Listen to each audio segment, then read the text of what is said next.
Hi, this is Germ. This is Kinetic Aesthetic.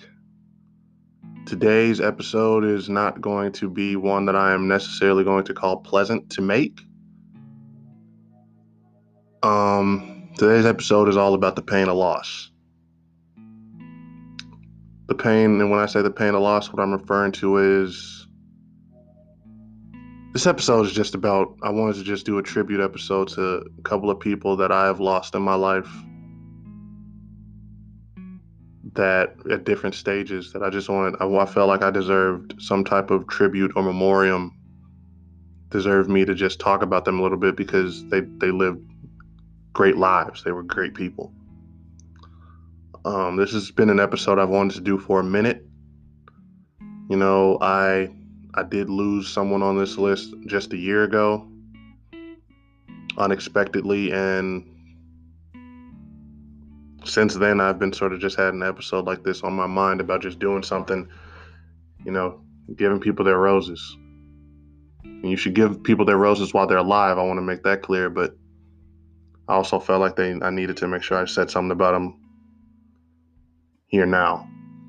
So I'm going to include I'll include like an ad on this first two part, but other than that, it's probably gonna just be nothing but nonstop, just me talking. So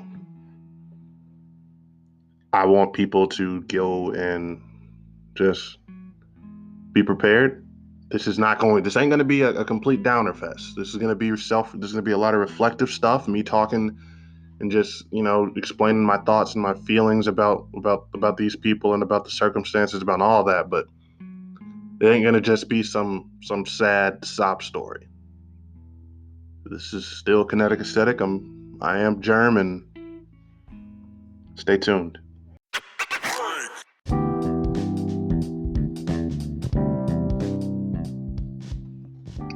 Yo, this is your boy Germ, just checking in to make sure that I remind you, in case you ain't know so already, go and stop what you're doing. Go and just take a moment, go and search up Kevin Wayne on whatever streaming platform that you're listening to me on. Whether it be Apple Music, whether it be Spotify, whether it be whatever. Chances are his music, especially the latest singles he's dropping from his latest project that's going to be coming out soon called Storm, is going to be out available to you right now. He's already dropped CSF, Heat. He's already dropped Harder, Heat. He's already dropped Fallen, Heat. The heat's all out there. So if you haven't listened to it yet, stop sleeping. Just stop sleeping for me for a second. Go over, open up that search bar, type his name in. Once again, it's Kevin Wayne. You can find him on Instagram at Complete Kevin. Stop what you're doing, go search this man up, and go find his shit. Once again, shout out to Kevin Wayne. Storm coming soon. Shout out to the whole Melting Point group. Thank you.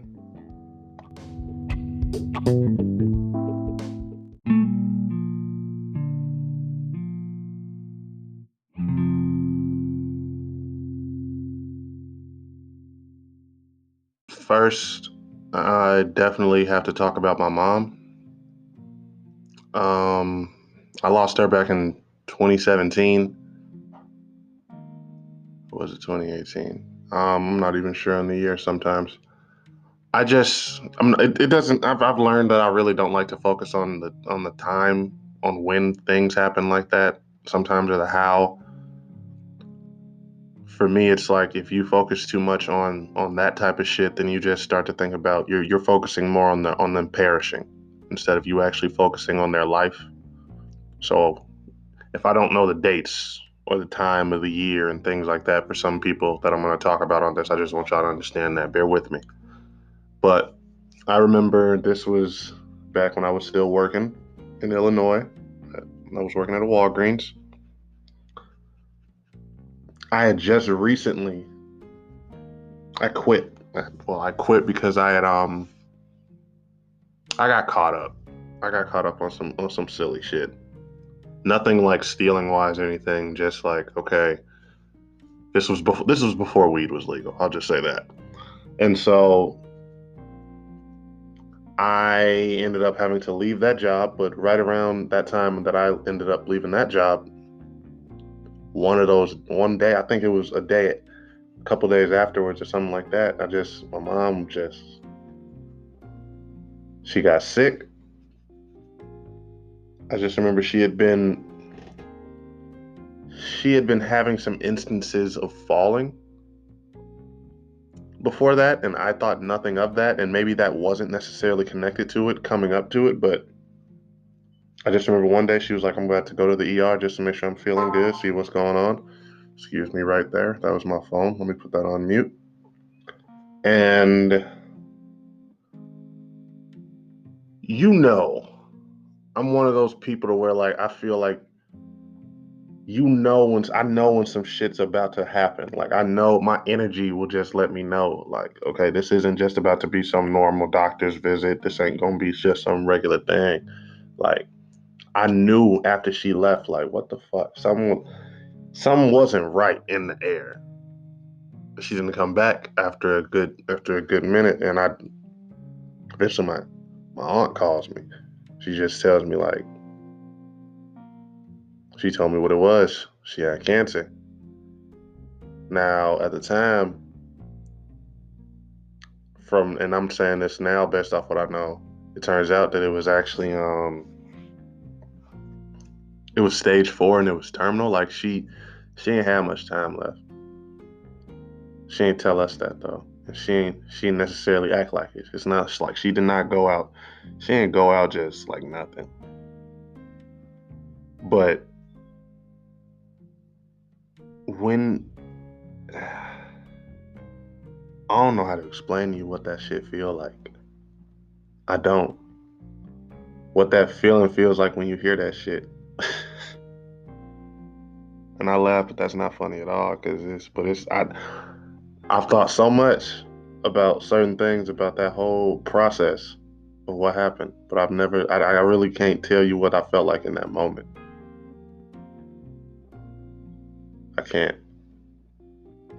But I got that news.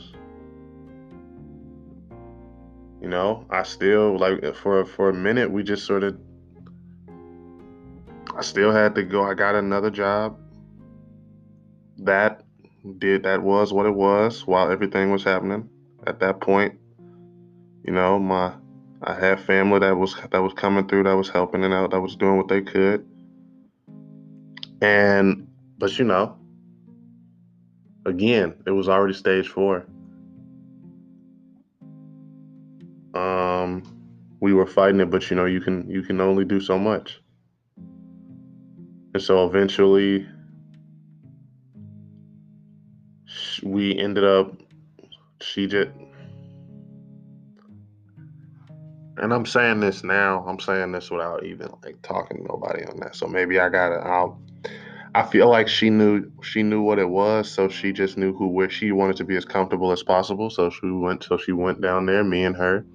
It's like that was the end of the Illinois chapter of my life of living there. And we ended up in Ohio for a brief little spot, because I mean that was where my brother was. That was where we were at. So we were there, and I want to say we was there from January to February.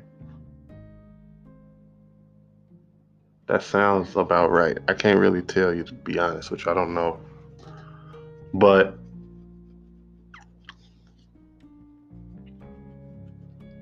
I can say this: I wouldn't wish cancer on my worst enemy.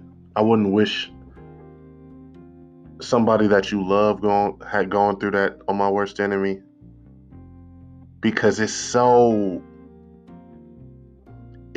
shell shocking to just see that process of somebody that used to be full of life and be full of energy would be the one getting you up out of bed, telling you to stop being so damn lazy, and to watch that person just deteriorate. That's the worst aspect of at all, like of the whole thing. And it can get to a point where by the end of it, you just like, I just don't want you to be in pain anymore. And that's really what it was. And you never really get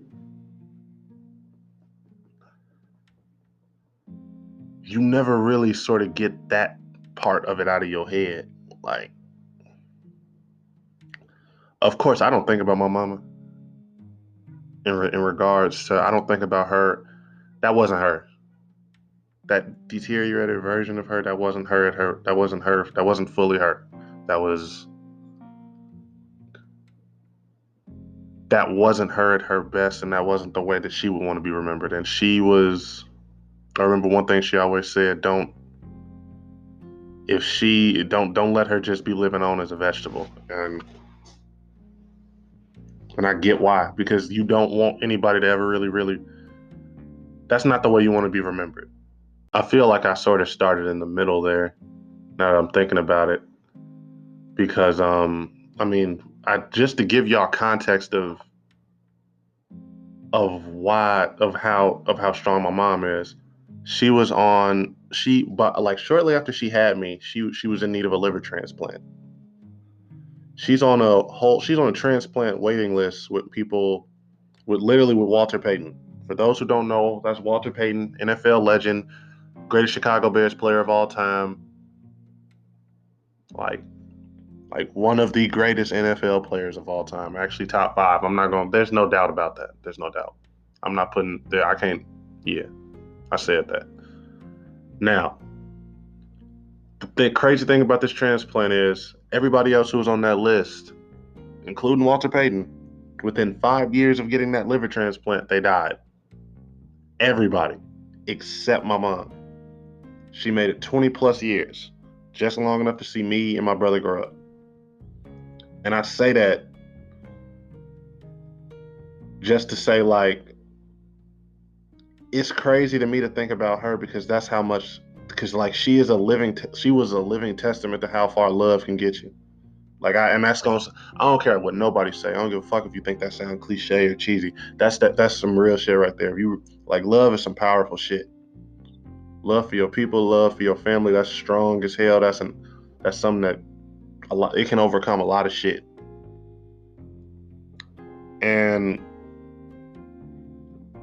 she also said that she wasn't promised to me forever.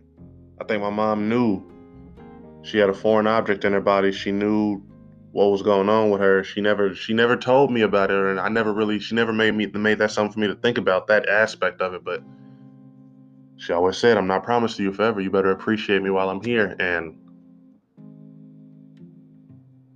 I think that's why some people lose their parents and they just fucking break. They just fall apart. They never good anymore. They really just always got that big ass hole. Not to say that I don't got that big ass sort of, well, not a big ass hole, but that wound. But she did such a good job of always making sure that I knew that it wasn't going to be forever. That she wasn't going to always be there to hold my hand and do this and do that. To the point where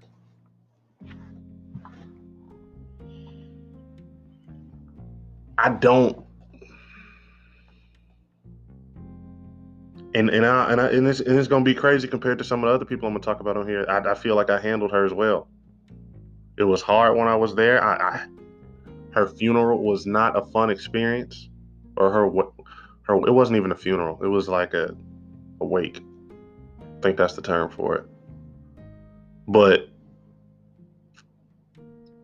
the really only hard aspect or memory that I have from that was just having to speak and having to give a sort of a speech. I did not like that. But other than that, she did a good job of preparing me. She did a good job of making sure that I wasn't going to be ready, that I was going to understand when somebody ain't there to hold my hand or do this and do that for me. I'm gonna have to get it. I'm gonna have to get it like that. And I'm not on my own. I'm not by myself, but I am gonna have to get it.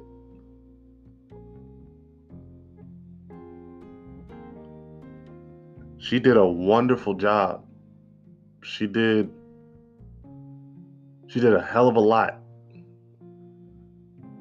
Single parent, just her and her sister, trying to raise Two hard-headed ass boys.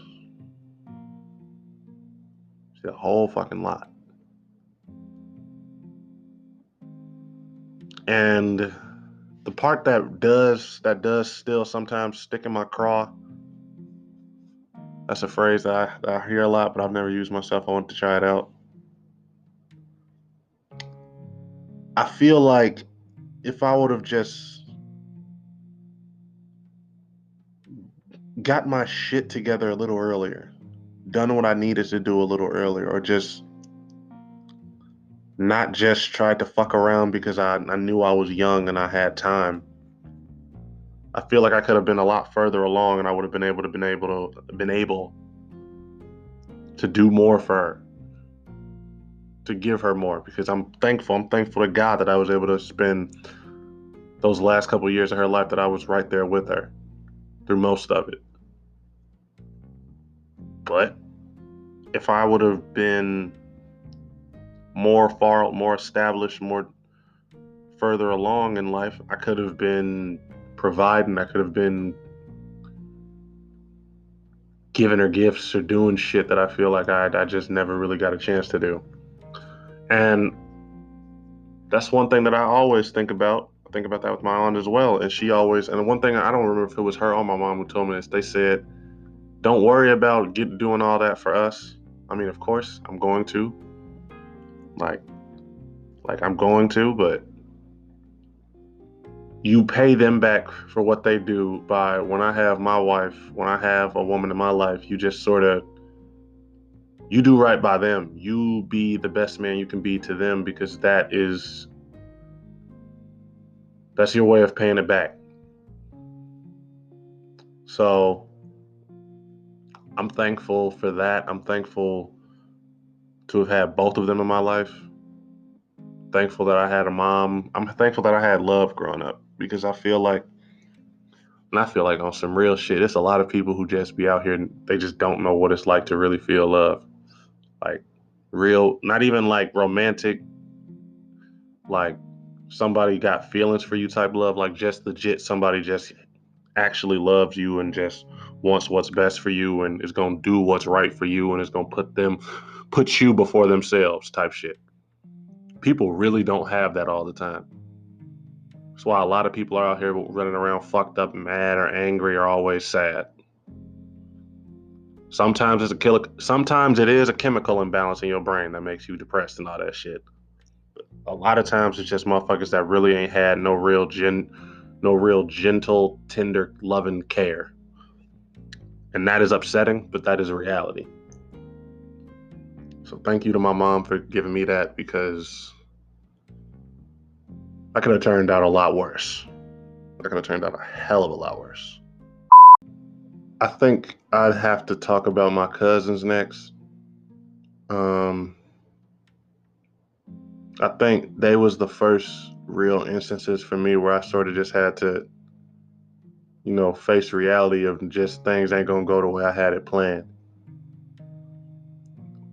And when I say that, I mean, I always had this idea growing up in my head that I was gonna do something in my life that was gonna make me so successful to where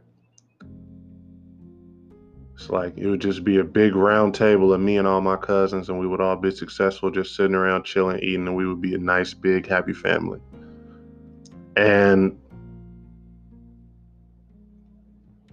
I had that idea just entrenched in my head for so long. Now, as I got older, I started hanging with them less and less. I started seeing them less and less. And when you young at first, you wonder, like, why is that? Like, why do they have to? Why? I'm thinking to myself, why are they always coming out here, and I can't go to see them? Not understanding they living in the fucking city of Chicago. They not living necessarily in the best fucking places. My mama not going for that shit. My auntie not going for that shit. That's not about to happen. So you sort of just subconsciously start to understand certain things. But still, in the back of my head, I'm always hoping, okay, I can do this, and then it's gonna be good. I get them out of there. And I just remember I remember that night so fucking vividly. I remember this shit. It's crazy to me. I was going to bed. I was in my room. I was going to bed. I was literally chilling. I had Disney Channel on the TV. That's what I would put on when I was going to sleep back in high school. I kid you not. I would put on. I was literally put on Disney Channel. I would be, and the reason I did this is because I hated horror movie fucking commercials. I'm sorry. I just didn't. I'm that type of person. I don't want that shit on my head before I'm going to while I'm going to sleep. But I put that shit on, and I'll never forget that. I remember that whole. I remember hearing that whole phone conversation. I don't know if it was my mom, my auntie who answered that phone, but I remember the phone call. I remember what. I, just all I remember knowing was after that phone call, it was just immediate. We got to get up. We got to go. I remember that whole fucking car ride, that long ass car ride, just staring out the fucking window like, what was going on? I remember getting there. I remember seeing my cousin Chris, and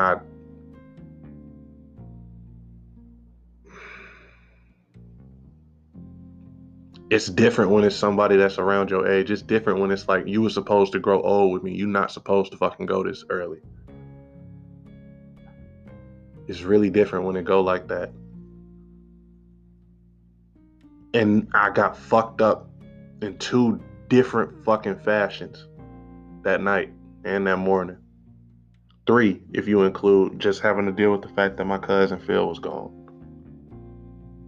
My cousin Phil was one of the chillest, coolest people that I fucking knew in my family. He was an amazing person. Like, I to sum it up, he was as young as he was. He already had a life insurance policy out on himself just in case something happened to him, just to make sure that his other brothers and sisters was good and his mama was good. And I hate talking about this.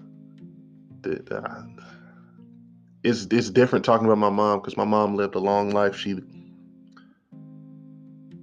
prepared me for that, and don't shit prepare you for this because I still feel like they should be here. Phil and Reggie, and they both fucking and no, let me focus on Phil first. And I just remember going back to my auntie Dab house. I just remember being in that household. Just it's the worst fucking feeling because I feel like I couldn't do anything for them in that moment. I don't. I remember like my cousin going upstairs and I just heard him fucking crying and I just remember sitting there for the longest time because I did not know. I didn't know what to do. I didn't know what to say, and I'm still feel like I'm shitty for not going up there at the right time. But like that was something that still sort of sticks with me sometimes because it was we used to all be together and it was like I was the youngest one out of the whole group, but they would always just it was very few times where they would be going to go do something and I wasn't included. They would play the game with me. They would let me get me. My cousins would let me get my way more than my brother would. But we all had so much love for each other, and it was, I, it was so different back then. It was before shit got too complicated in people's lives, and motherfuckers was doing different shit and all that. Or maybe I was too young to notice, and shit started getting different earlier than that. And I just remember the whole process of that night just going through. That was the first time I'd ever really had to deal with something like that. For real, just be in in that moment. And I remember my brother having to come all the way back from college. That the older cousins was all so fucking close. And that hurt too, because I that was the second thing aside from just his actual passing that sort of fucked me up. Because I remember when my brother got there, he just sat in that basement for a second. He just bawled his fucking eyes out, and it was so loud, and it was another moment where I didn't know what to do. I didn't go down there. All I could do was just sit there next to the door, and I didn't have it in me to go down there and actually try to talk to him to make sure to just give him a hug in that moment. And I still feel bad about that too sometimes. But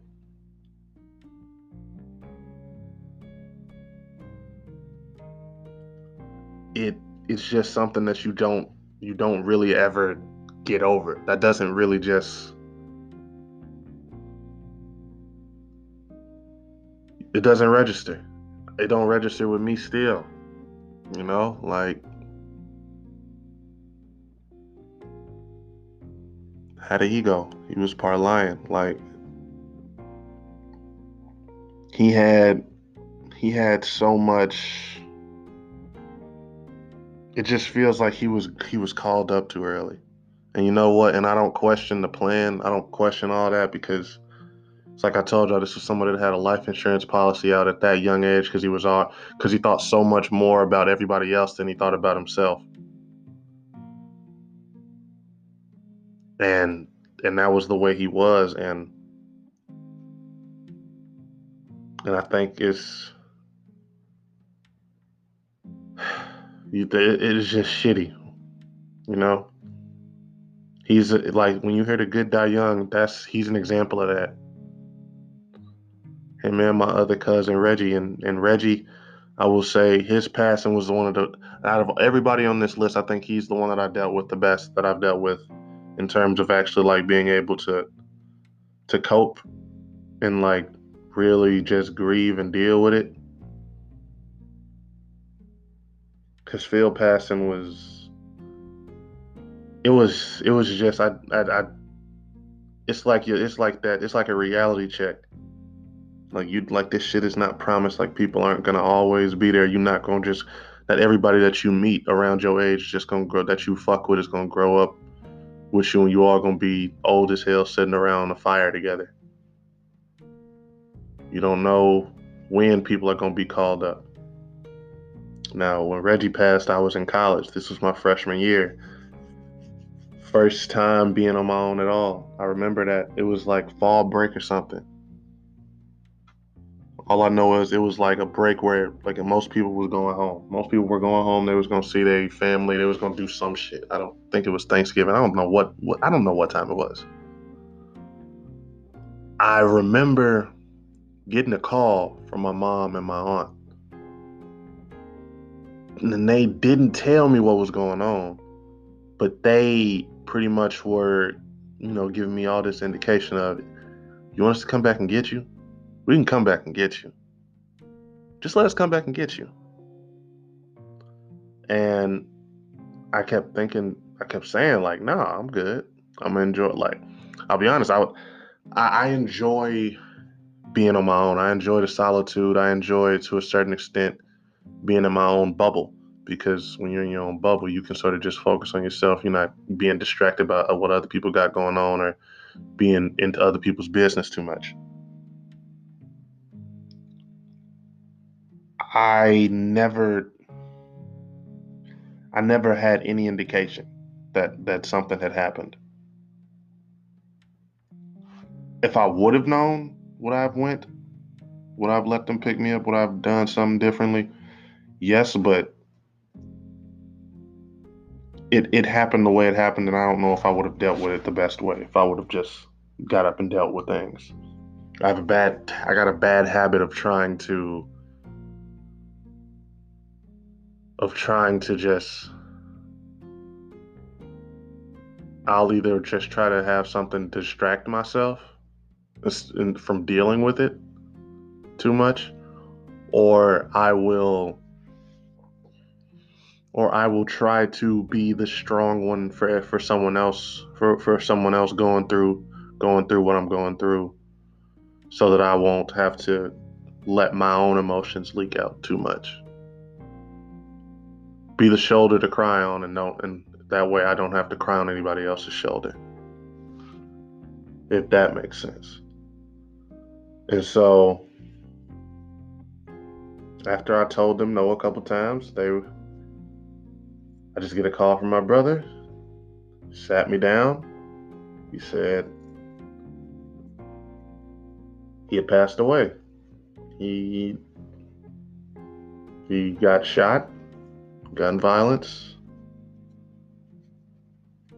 and he was gone. And that was just, I broke down on that phone, and I don't remember how the rest of the phone call went.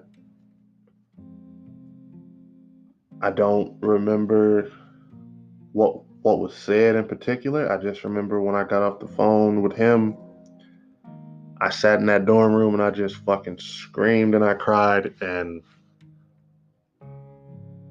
I'm so thankful that there was nobody else up there, because that was one of the few times where I've legit just let everything out as that shit was coming and hitting me without like trying to push it back, hold it in, keep a straight face because there was somebody else there. I just let that shit out.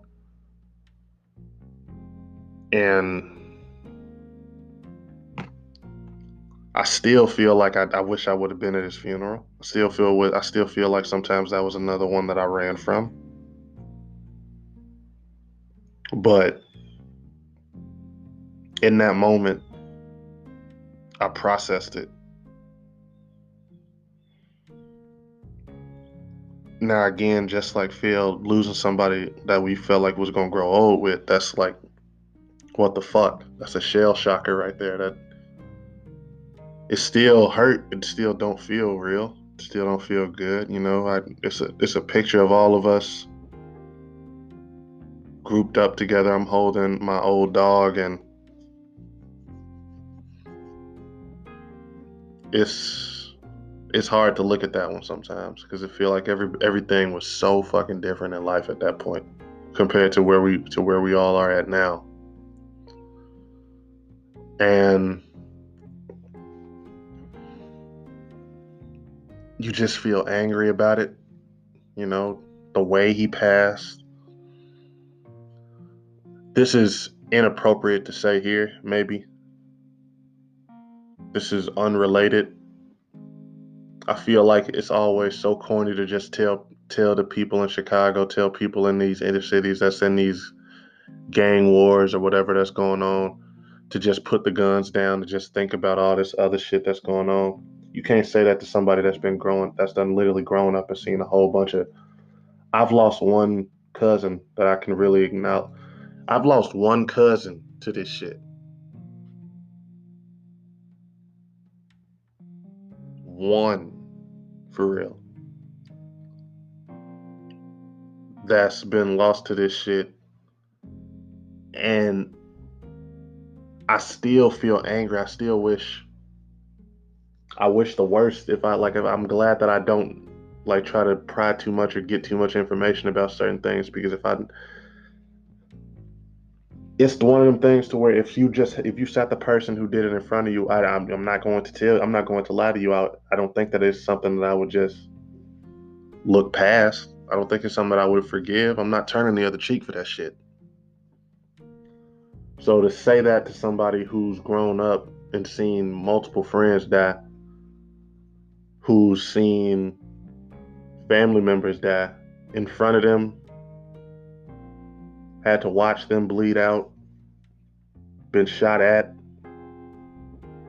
had those people disrespected, I think you really got to be careful about just thinking that it's that simple. That's completely unrelated. I feel like I don't want to poison my message with what it was saying that, but I just think people need to really think twice before you say that shit, because it's never that simple. And yeah, losing them was just that picture in my head of everybody being sat around the table, successful. It's fucked up now. It's corrupted.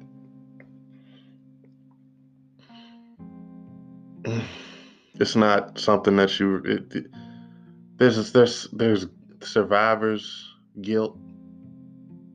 Like, why did they get that? Why did they have to grow up in the situations they did? Why did they have those circumstances? Why did they get called up?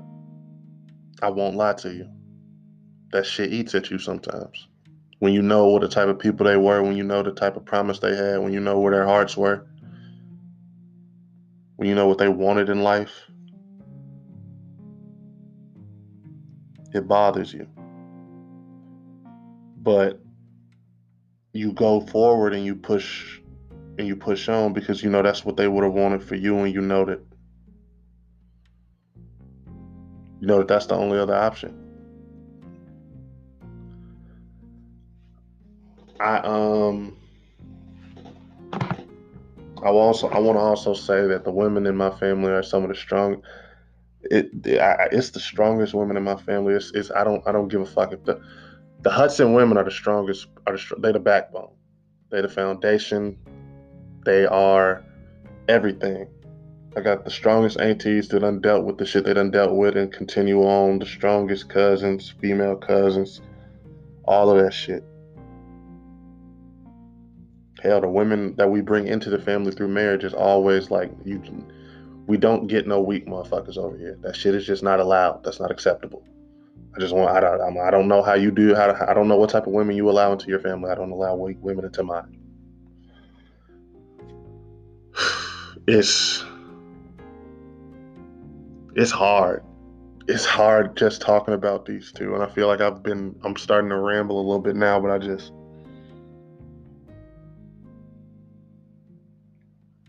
them two is important to me. They were important. My idea of the future. All of my family is. You know, you I'm such a natural recluse, not because I don't care about motherfuckers, but because it's like I feel like if I can't do nothing for you, if I can't just sit around and talk to you when I can't do nothing for you. Like there was a time when I had like one issue with my cousin because I feel like when we initially tried to like to hang out and shit, I was trying to do too much or overcompensate, and it gave me the impression that I had more than I did. It's like, and I had in that situation taught me, you know, I can't really be giving other motherfuckers nothing to doing shit for other people if I'm still asking for shit myself. And I think that's a big part of it for me is that I feel like when I don't got shit, when I can't do shit, I'm not trying to talk about. This gonna sound fucked up. I can't necessarily. It's not gonna do me no good to be hearing you tell me about how fucked up your life is or how terrible a situation is. It's gonna make me feel bad because I can't do nothing for you. All I can do is listen and just give and just tell you things are gonna get better. And sometimes I hate hearing that shit from motherfuckers myself when I need something or when I need a helping hand. And I hate that. I hate to admit that and say that because I know that sounds really shitty and it's not where my heart is at in that moment, but it's like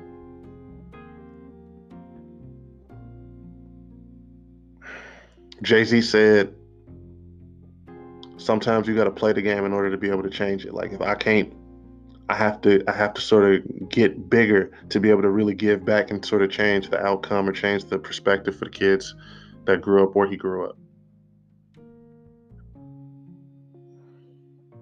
I can't do much as I am, so I have to become successful and do everything I can first before I can really start trying to pull other people up or try to make things better. Not that I should have to feel like I'm the one that has to do all that or that I think that I'm the one that has to do all that, but it's just a mindset. It's just the way I sort of I guess I think about it sometimes.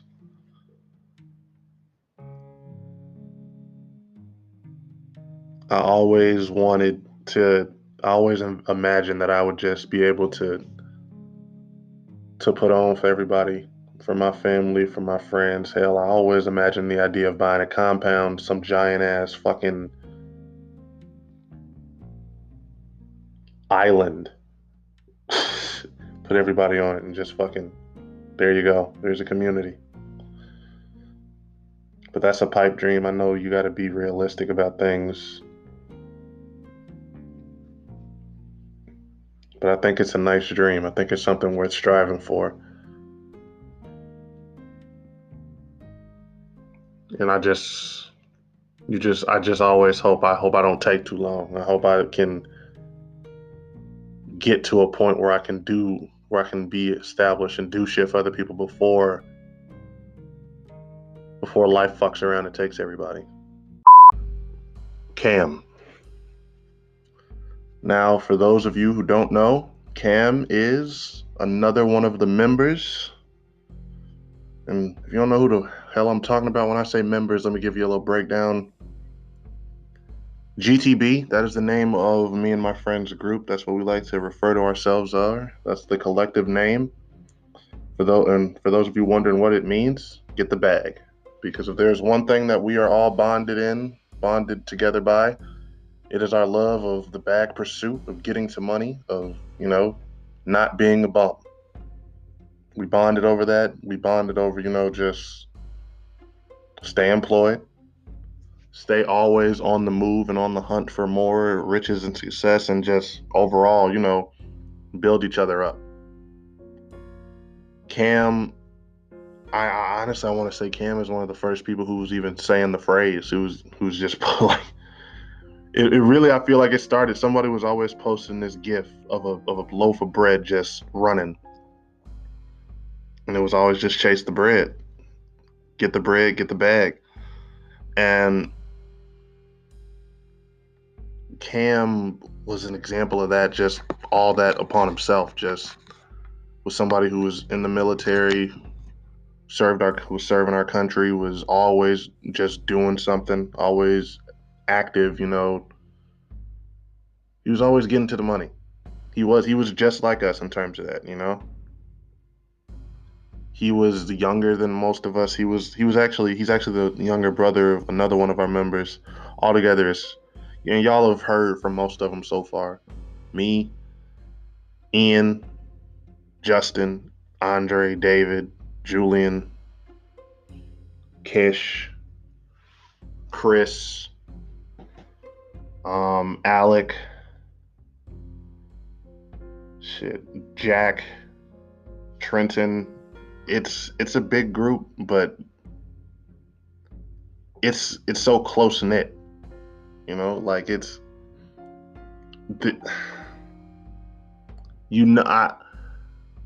this is like my second family, like at this point, in terms of like everything that we know about each other. And that's just the dudes. Like there's Caroline, there's Taylor, there's women in the group. This is not a whole sausage fest.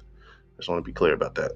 But and Ashley, we have two Ashleys, actually. We have multiple Ashleys that are affiliated, that are known. It's crazy. But it's so close knit, and everybody has this type of love for each other. It really is it feels like my second family. And Cam was he was the younger brother, because we're all he's the younger brother already of Kenny. He's one of the younger ones out of the group, him and Jack. And I always, everybody always wanted the best for them. Everybody always wanted them to, be doing well. And when Cam passed, it was like a punch to the fucking gut. It was like something that I was not expecting to happen. I wasn't expecting to have to deal with that. You're younger than me. I'm supposed to go first. More weird way of, I guess, maybe thinking about it or talking about it, but you're not expecting, you don't expect somebody younger than you that's like that you got love for, to go like that. And this was the first time that I had ever really lost anybody out of this group. I've had, there was a close call once or twice. I know one of my friends, Julian, I know he had He had a car crash that really scared me for a second, but you don't really ever just, you don't have that type of shit just happen, and it's still weird to even think about. Like, today is his birthday. He is the inspiration for this specific episode and everything. And this is an episode topic that I had been wanting to do for a while, that I've been meaning to do for a while.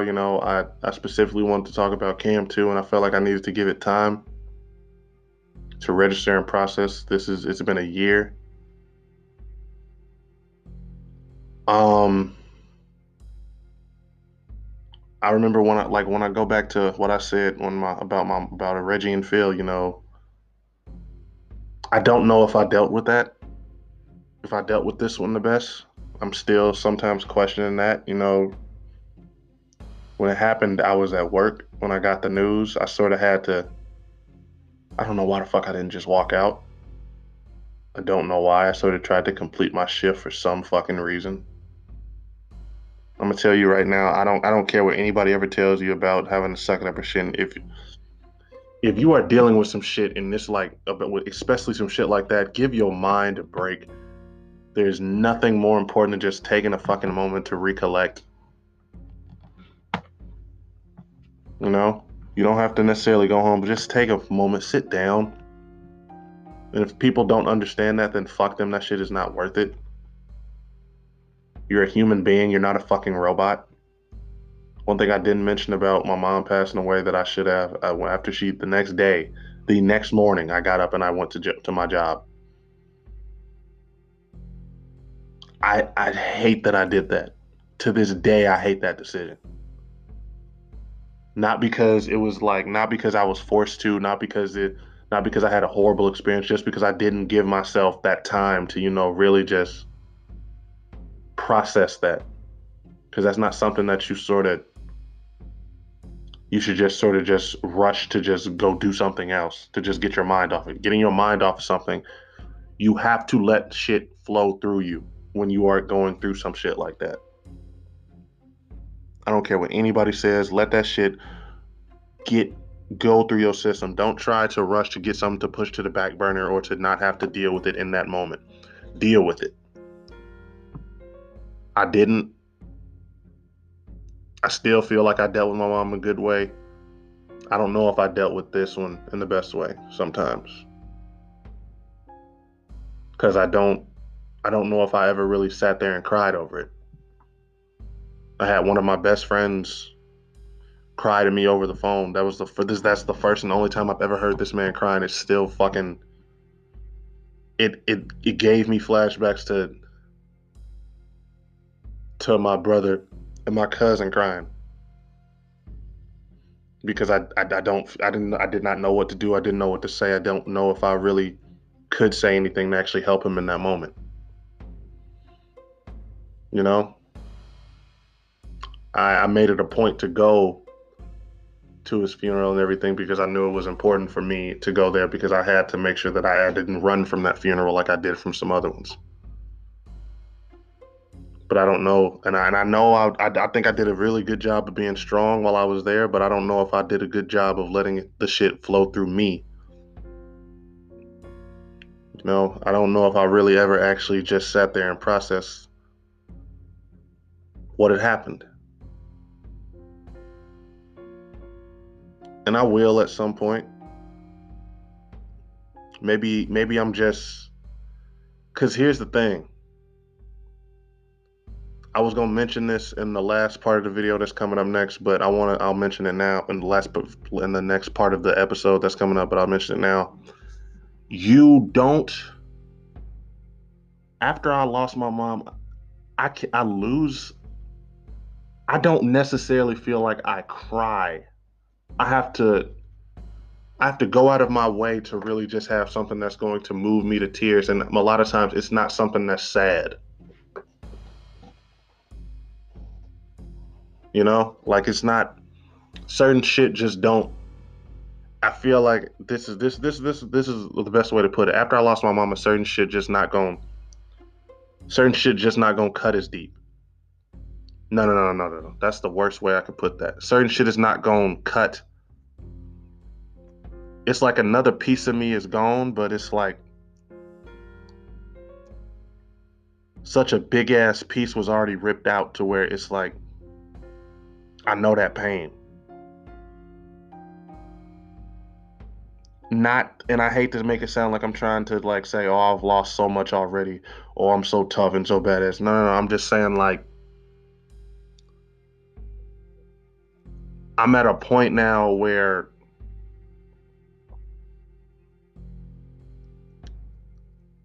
I'm not going to show it in certain ways is easily. And that's a big part of what I mean when I say like I don't know if I dealt with it. I don't know if certain thing if certain things are like that even right now, certain little things that I'm noticing about myself that I might not like. I don't know if that's just a result of me being more irritable, me feeling like I'm more tired all the time, me feeling like over the past week leading up to this, I've known I wanted to record this episode. I've known what today is. I I'm hoping that after I make this episode, after I get this out, because this is like a release for me. This is like a cathartic release, getting shit off my chest sometimes. That I'll feel better. That I'll be able to get back to not having a little bit more just natural energy. Because sometimes shit don't always just show itself. Sometimes that scar is not skin deep. It's deeper than that.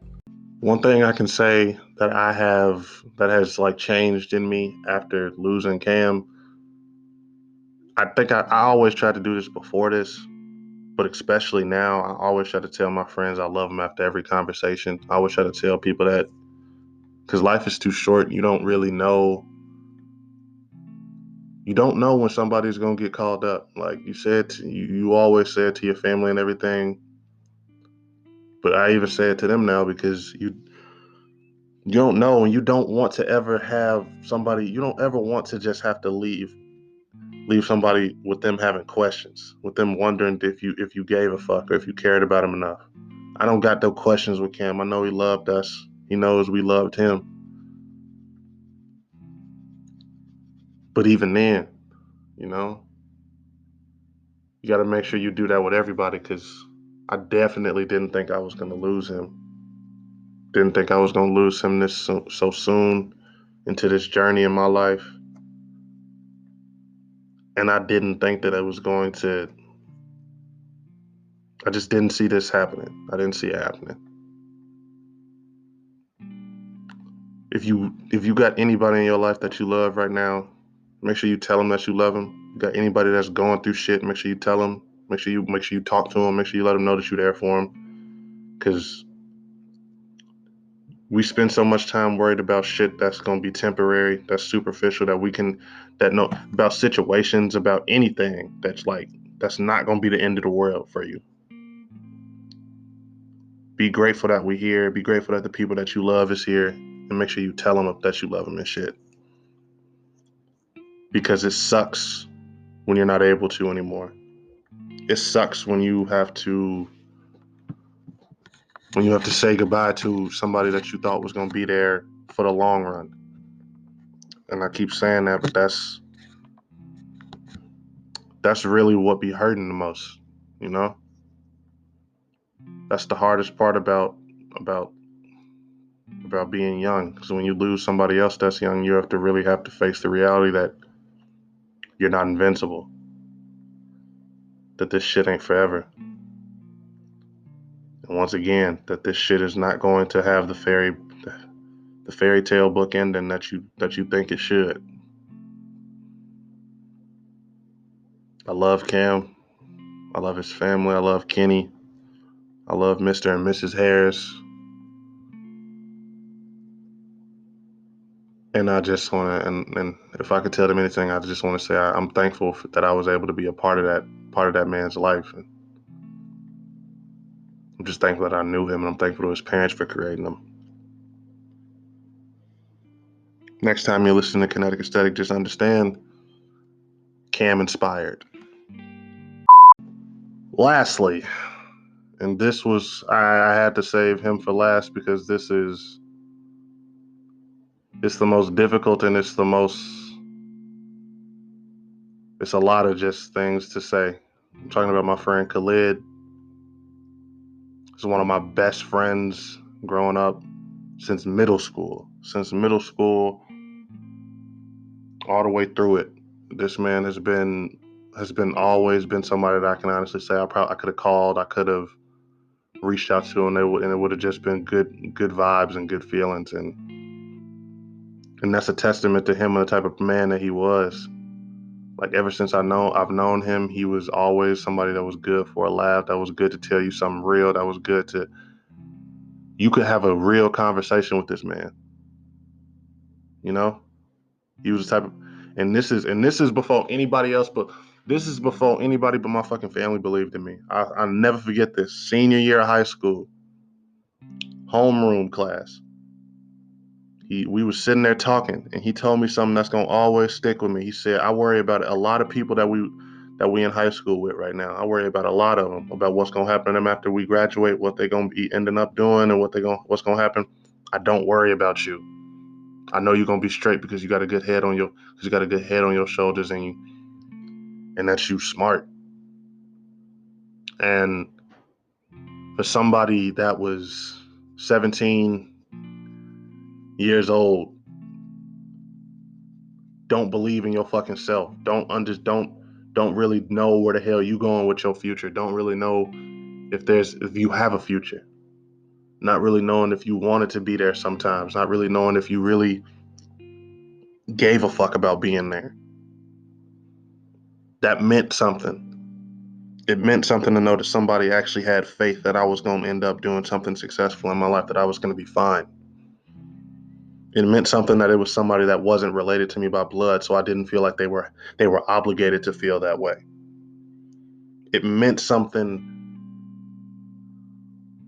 to know that somebody just had more faith in me than I had in myself. And I wish, and this is why I say once again, you better tell motherfuckers how you feel about them, how much you appreciate them while you got the chance, because you're not going to get a chance when they're gone. You don't get to pull them back to say, "Oh, here's how I really felt about you." You don't get to say that shit. They're gone in the physical sense. You can't reach out and touch them.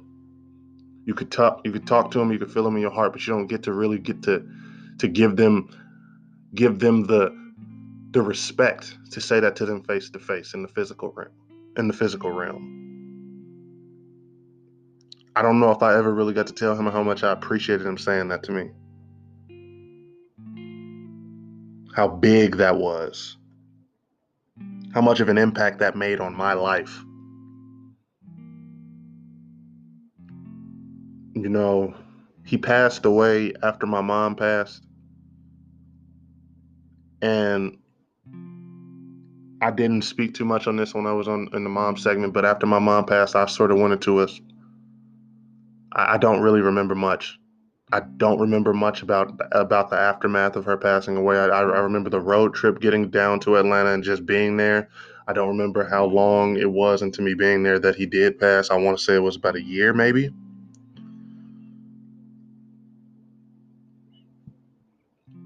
I don't have any recollection of a lot of that shit because I was in such a fucking fog and haze in my mind. And I just didn't know. The days blended into each other. I literally was on cruise control, mentally, physically. I don't even remember for what I was doing for work at that point. And I just remember getting the news that he passed, and it fucked me up because after high school, that was still the homie. He was always the homie, but you don't really just link up with people as much. You don't really. I'm such a bad. I have such a bad habit, such a bad fucking tendency to just always think I'm going to have time. I'll have a moment. to be able to reach out and just see how somebody's doing. I don't need to do it today. I got so much shit going on in my life right at this moment that I don't have the time to really just reach out and ask somebody how they're doing, to reconnect. I'm thinking it's always going to be good. They'll be fine. Nothing's going to happen to them. I've had to learn that lesson 3 or 4 times in my life. There were multiple instances where just playing the game with the homies, he came in. I could have just really took a moment and just talked to him, checked in, seen how he was doing, and I didn't. There were multiple instances where I could have just dialed the phone number, reached out, sent a fucking message on Instagram, Facebook Messenger, text, and I didn't. Because I'm thinking I'll have the time sometime, some other time. I've got all this shit going on. I don't know if I got the social batteries. And I have a lot of fucking nerve telling you all about it's all being okay and, you having to conserve your energy, and it's okay if you don't have the time, but sometimes you got to make it. Because that's a regret. That's a regret that I'm going to always have, that I didn't just take a little bit of time. It was one-sided and wasn't on mine in terms of trying to keep that shit watered, trying to keep that relationship fruitful. When he passed, I didn't attend the funeral, not because I didn't want to, because at the time I just wasn't financially stable enough to be able to afford that. And number two, I couldn't have handled it. I couldn't have handled it.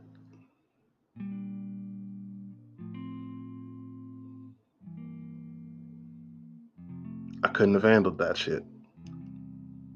I was not strong enough at that time to go deal with that. I was not in the right mindset. I was not in the right space. Nothing about me would have been good.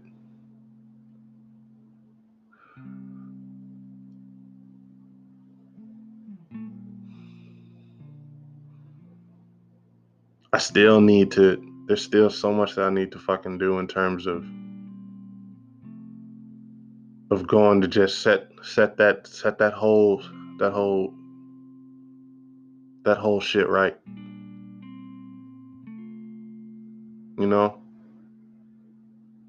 Sometimes I don't feel right. Even I wouldn't feel right making an RIP post, because I feel like sometimes like I don't know if I have the right. I wouldn't feel good. I don't feel like I've known the man's family. I don't know. I didn't handle that one good, y'all. Just to say the fucking least. When I was talking about running from funerals, that was the one. This was the one I was talking about. I didn't. That's the second. It's the second one in my life, and one is too fucking many. One is too goddamn many. Two is just like, what type of person are you? Um.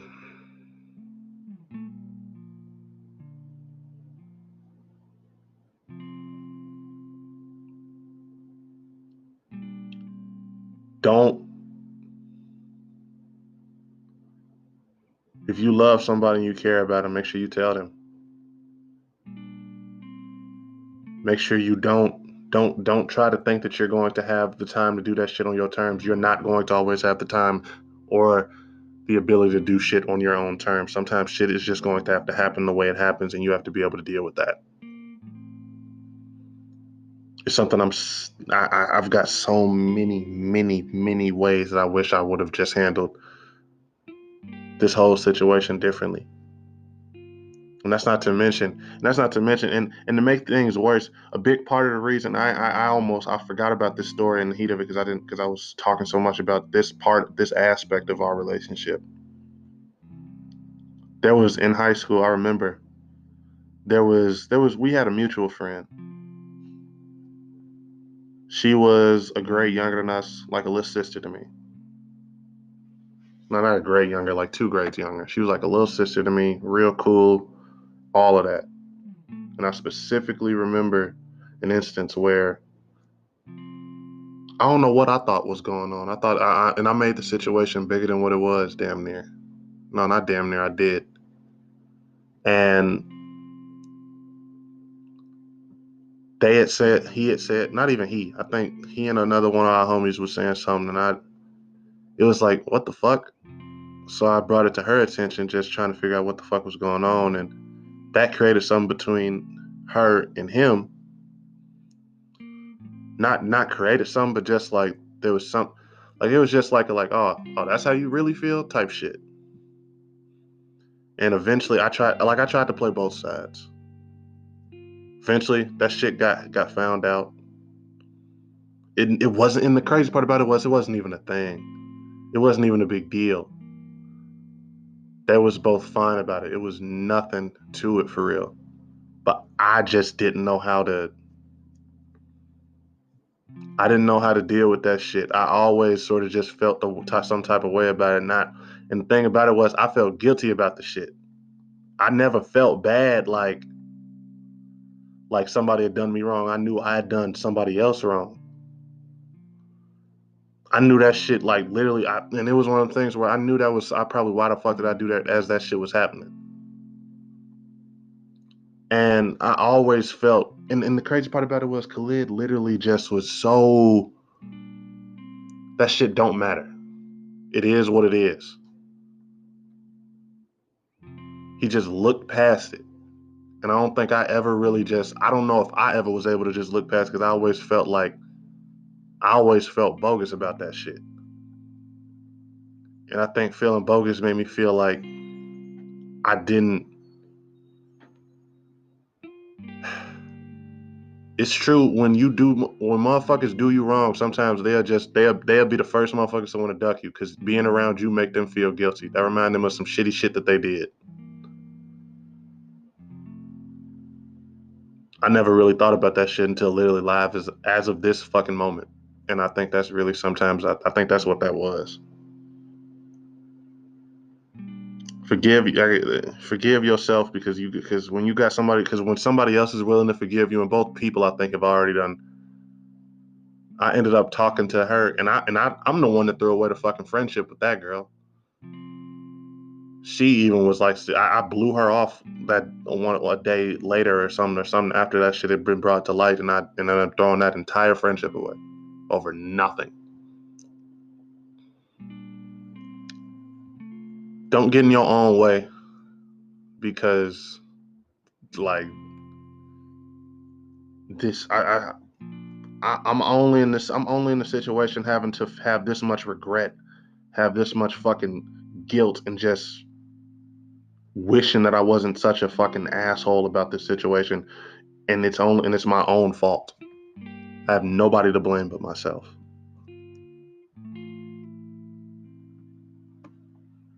And I say that story to say that Khalid was a good person because Khalid didn't even care. Khalid would probably hear me saying all this shit and be like, bro, I love you. I don't know why you've even talking about this or focusing on it.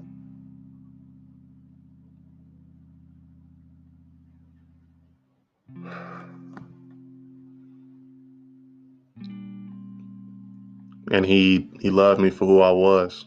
He fucked with me for who I was. That's one thing that's why I got so much love for anybody that I've ever called a friend, a genuine friend. I fuck with you to this day.